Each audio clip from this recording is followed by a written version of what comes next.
I just finished Borderlands 4's campaign, and like everybody else, I feel pretty mixed on the game. Poor performance and CEOs slinging backlash at the same audience they're trying to recapture aside, the game still felt a little dead. Especially in the first act, I just wasn't captured in the same way I was at the start of the other 3 main installments.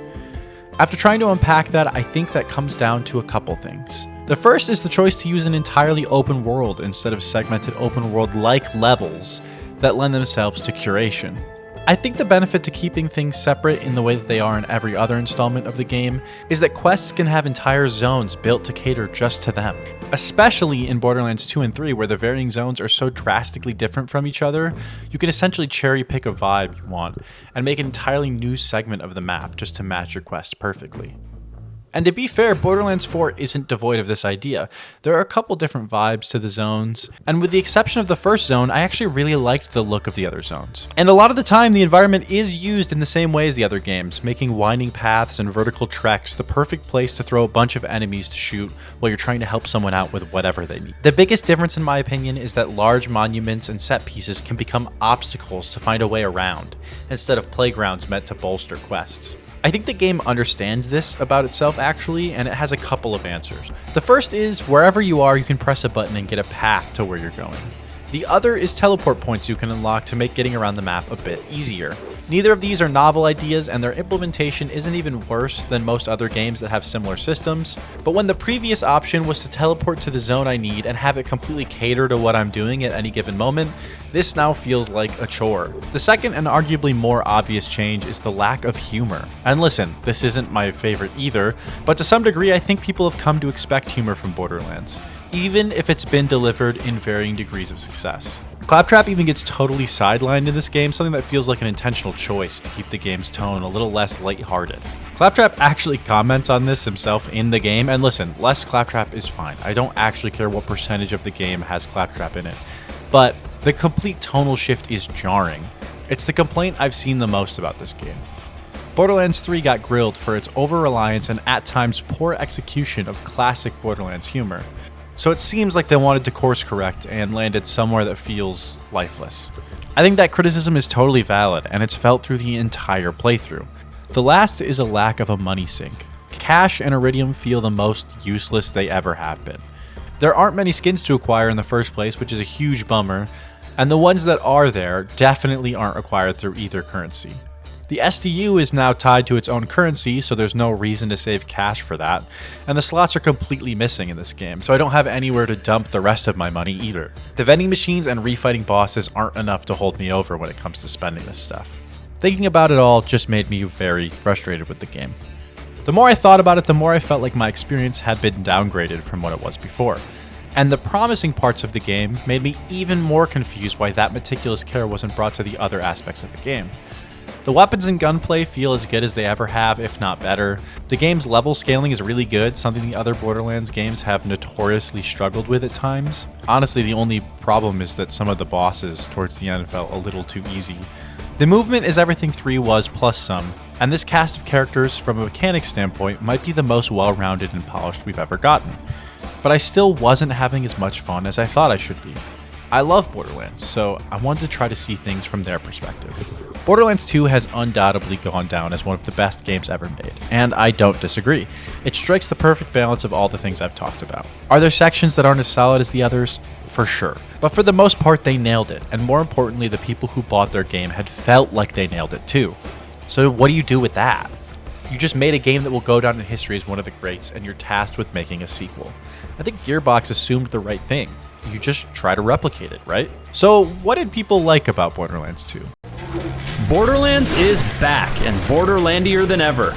The snarling enemies, the hilarious characters, the addictive leveling system, the deadly abilities, the abundant loot, everything that made the original game so appealing has been refined or amplified to make the planet of Pandora an even more exciting and rewarding place to explore. Borderlands 2 was praised for making its characters funnier and more lively than Borderlands 1. It took the characters, guns, and general feel of the first game, overhauled and refined them. It also took the lonely landscapes and made them more interesting and varied, still having that familiar Borderlands coat of paint on them. Arguably, Borderlands 3 took the same approach as Borderlands 2. Compared to Borderlands 2, the game is packed full of humor. something that felt like too much to most after they already thought Borderlands 2 had struck the perfect balance. They took the characters and gave them mechanical upgrades and gameplay enhancements, a change that I think was done incredibly well. They also took the wonder of exploring the newly opened up world and brought it to a planetary scale for the entire game, which also felt like too much to a lot of people. I think they did a great job with each of the planets and zones you go through throughout the game, but I can't help agreeing that Borderlands 2 does have a better balance when it comes to being a close-to-home grounded story. So if you're Gearbox and you're looking at making Borderlands 4, you have a couple issues on your plate. I think they're commendable to not ignore. Borderlands 3 just didn't have the reception they thought it would, and even after following the blueprint that they used to make their biggest success. Trying to iterate on Borderlands 2 seems like a bad idea because you just did that, and people thought you missed the mark already. So what do? My conclusion was you try to do exactly what Borderlands 2 did. Borderlands 2 wasn't trying to answer why people loved Borderlands 2, it was trying to answer how do you improve Borderlands 1. And then it clicked. What if instead of trying to iterate and change Borderlands 1 to make something like Borderlands 2 did, you double down on what Borderlands 1 is and try to cherry pick aspects from the other game to bolster that idea? Now that's something that could be really interesting.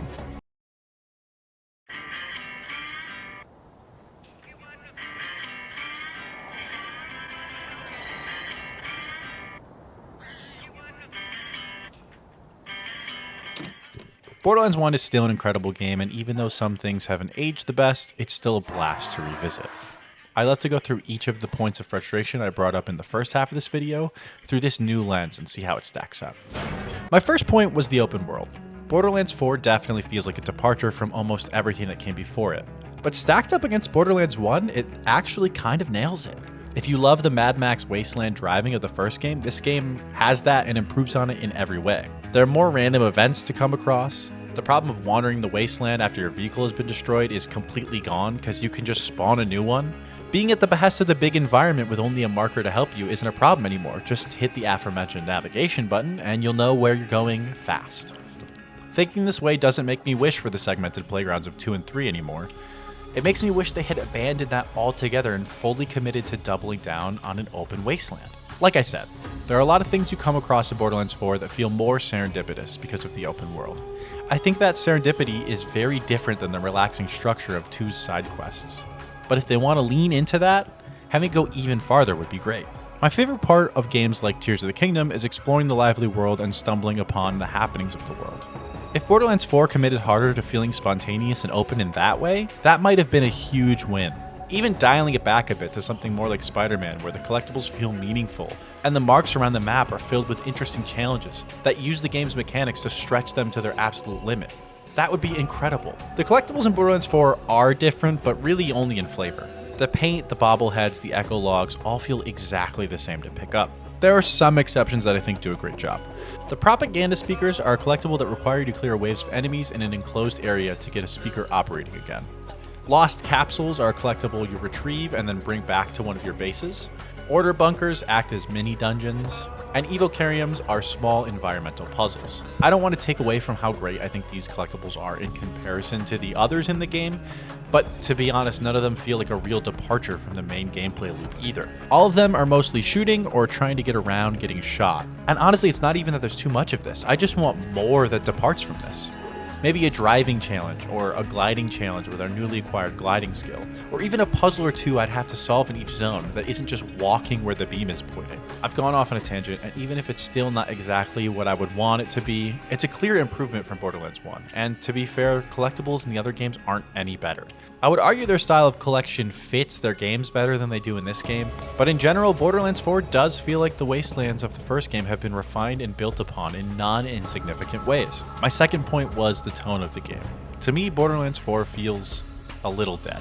And looking back on Borderlands 1, it's not as different as I expected. Now, Borderlands 1 definitely understands itself a little bit more than Borderlands 4 does in the tone department, but it isn't as zany or off the wall as even 2 was.